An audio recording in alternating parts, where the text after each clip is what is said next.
Hi everyone, hi, welcome back to catalyst education. So നമുക്കറിയാം, നമ്മുടെ എക്സാമിലേക്ക് വളരെ ഇമ്പോർട്ടൻ്റ് ആയിട്ട് നമുക്ക് ചോദിക്കുന്ന അഥവാ 2 മാർക്കിനും 3 മാർക്കിനൊക്കെ ചോദിക്കാവുന്ന കുറച്ച് ക്വസ്റ്റ്യൻസ് സാർ ഇന്നത്തെ ഈ വീഡിയോയിൽ ഡിസ്കസ് ചെയ്യുന്നത്.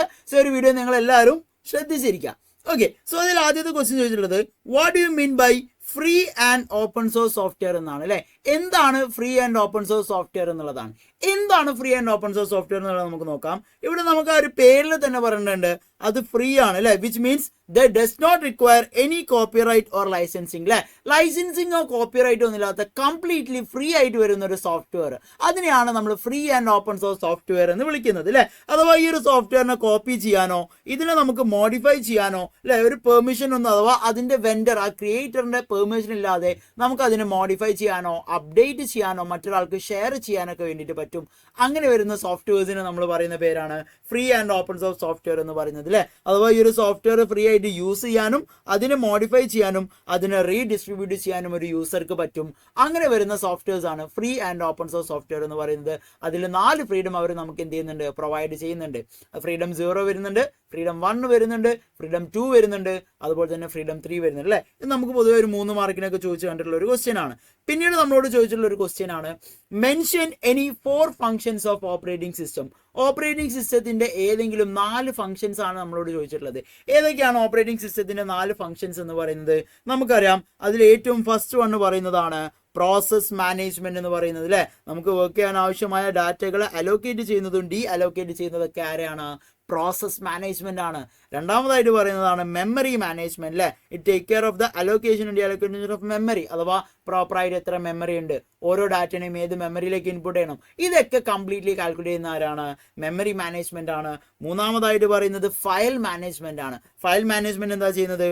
ഒരു പ്രോപ്പർ ഫയലിനെ ഓർഗനൈസ് ചെയ്യുക, അതിന് നെയിമിങ് കൊടുക്കുക, അതിനെ സ്റ്റോർ ചെയ്യുക, അതിനെ ഷെയർ ചെയ്യുക, ആ ഫയലിനെ പ്രൊട്ടക്ട് ചെയ്യുക, അതിനൊക്കെ വേണ്ടി സഹായിക്കുന്നത് മെമ്മറി ഫയൽ മാനേജ്മെന്റ് ആണ്. ആൻഡ് ദ ലാസ്റ്റ് വൺ എന്ന് പറയുന്നത് ഡിവൈസ് മാനേജ്മെന്റ് ആണ്. അല്ലെ, നമ്മുടെ കമ്പ്യൂട്ടർ സിസ്റ്റത്തിനോട് കണക്ട് ചെയ്തിട്ടുള്ള എല്ലാ ഡിവൈസുകളെയും ടോട്ടലി കൺട്രോൾ ചെയ്യുന്നത് ആരാണ്? ഈ ഒരു ഡിവൈസ് മാനേജ്മെന്റ് ആണ്. സോ ഇത് നമുക്ക് അധികം ചോദിച്ച് കണ്ടിട്ടുള്ള ഒരു ഇമ്പോർട്ടൻറ്റ് ക്വസ്റ്റ്യൻ തന്നെയാണ്. ഓക്കെ, ഇനി നെക്സ്റ്റ് ഒരു ക്വസ്റ്റ്യനിലേക്ക് പോവാം. Your younger brother does not know the structure of an email. നിങ്ങളുടെ ബ്രദറിന് ഇമെയിലിന്റെ സ്ട്രക്ചർ അറിയില്ല. അങ്ങനെയാണെങ്കിൽ explain the structure of an email. ഈ ഇമെയിലിന്റെ സ്ട്രക്ചർ എങ്ങനെയാണെന്ന് ചോദിച്ചിട്ടുള്ളത്. അല്ലെ, നമുക്കറിയാം ഇമെയിലിന്റെ സ്ട്രക്ചറിൽ പൊതുവെ കുറച്ച് കാര്യങ്ങൾ ഉണ്ടാവുള്ളൂ. ഫസ്റ്റ് വൺ എന്ന് പറയുന്നത് 2 എന്ന് പറയുന്നതാണ് റെസിപ്പിയന്റിന്റെ address വെക്കാനാണ്.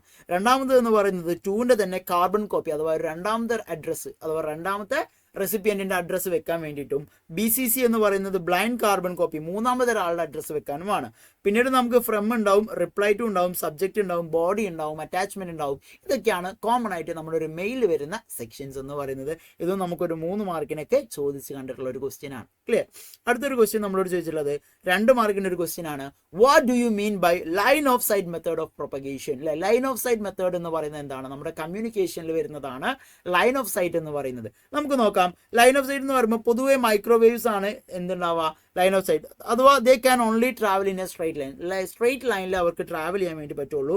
And it cannot bend when the obstacles between. അതിന്റെ ബിറ്റ്വീൻ ഒരു ഒബ്സ്റ്റാക്കിൾ ഒക്കെ വന്നു കഴിഞ്ഞാൽ, ഒരു മതിലൊക്കെ വന്നു കഴിഞ്ഞാൽ ബെൻഡ് ചെയ്ത് പോകാൻ വേണ്ടി പറ്റില്ല.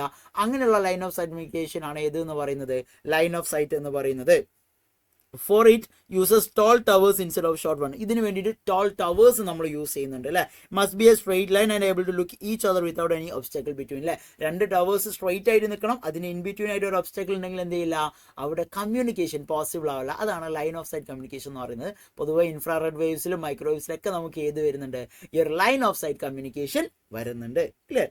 നെക്സ്റ്റ് നമ്മളോട് ചോദിച്ചുള്ളത് what do you mean by MAC address, അല്ലെങ്കിൽ എന്താണ് MAC address? What is the difference between MAC address and IP address? എന്താണ് മാക് അഡ്രസ്, അതുപോലെ തന്നെ മാക് അഡ്രസ്സും IP അഡ്രസ്സും തമ്മിലുള്ള ഡിഫറൻസ് എന്താണ് എന്നുള്ളതാണ്. അല്ലെ, നമുക്ക് നോക്കാം. എന്താണ് മാക് അഡ്രസ് എന്ന് പറയുന്നത്? മാക് അഡ്രസ്സിന്റെ ഫുൾ ഫോം എന്ന് പറയുന്നത് മീഡിയ ആക്സസ് കൺട്രോൾ അഡ്രസ് എന്നാണ്. അല്ലെ, ഇതൊരു 12 ഡിജിറ്റ് വരുന്ന ഹെക്സാ ഡെസിമൽ നമ്പർ സിസ്റ്റം ആണ്. അഥവാ ഇതിന്റെ ആദ്യത്തെ 6 ഡിജിറ്റ് എന്ന് പറയുന്നത് മാനുഫാക്ചറിന്റെ ഐഡിയും, പിന്നീട് വരുന്ന 6 ഡിജിറ്റ് എന്ന് പറയുന്നത് serial number of the adapter, അഥവാ ഇന്റർനെറ്റിൽ നമ്മൾ ഏത് അഡാപ്റ്ററിലാണോ കണക്ട് ചെയ്തിട്ടുള്ളത് അതിന്റെ സീരിയൽ നമ്പറാണ് നമുക്ക് എവിടെ വരാം? ഈ ഒരു മാക് അഡ്രസ്സിൽ കാണാൻ വേണ്ടി പറ്റുക. എന്നാൽ ഈ ഒരു മാക് അഡ്രസ്സും IP അഡ്രസ്സും നമ്മൾ ഡിഫറൻസ് എന്താണെന്ന് നമ്മളോട് ചോദിച്ചിട്ടുണ്ട് അല്ലേ. എന്താണ് MAC അഡ്രസ്സും IP അഡ്രസ്സും തമ്മിലുള്ള ഡിഫറൻസ്? അഥവാ IP അഡ്രസ്സ് എന്ന് പറയുന്നത് ഇന്റർനെറ്റ് പ്രോട്ടോകോൾ അഡ്രസ്സാണ്. അതൊരു 4 പാർട്ട് ന്യൂമറിക് അഡ്രസ്സാണ് അല്ലേ. MAC അഡ്രസ്സ് പോലെയല്ല, ഒരു 4 പാർട്ട് വരുന്ന ന്യൂമറിക് അഡ്രസ് ആണ് എന്ത് എന്ന് പറയുന്നത്, നമ്മുടെ IP അഡ്രസ് എന്ന് പറയുന്നത് അല്ലേ. Each part contains 8 bit. ഓരോ പാർട്ടും 8 ബിറ്റിന്റെ റെപ്രസെന്റേഷൻ ആണ് ഉണ്ടാവുക.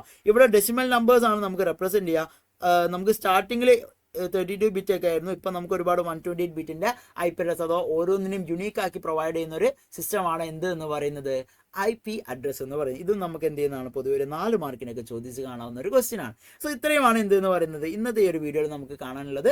സോ ഈ ഒരു വീഡിയോ നിങ്ങൾക്ക് ഇഷ്ടപ്പെട്ടെങ്കിൽ നിങ്ങളുടെ എല്ലാ ഫ്രണ്ട്സിലേക്കും ഷെയർ ചെയ്യുക. നമ്മുടെ ചാനൽ ഒന്ന് സബ്സ്ക്രൈബ് ചെയ്ത് വെക്കുക. അതുപോലെ നമ്മുടെ ബാക്കി എല്ലാ വീഡിയോസും കാണാം. നിങ്ങളുടെ മാക്സിമം എല്ലാവരിലേക്കും ഷെയർ ചെയ്യുക. All the best and thank you so much.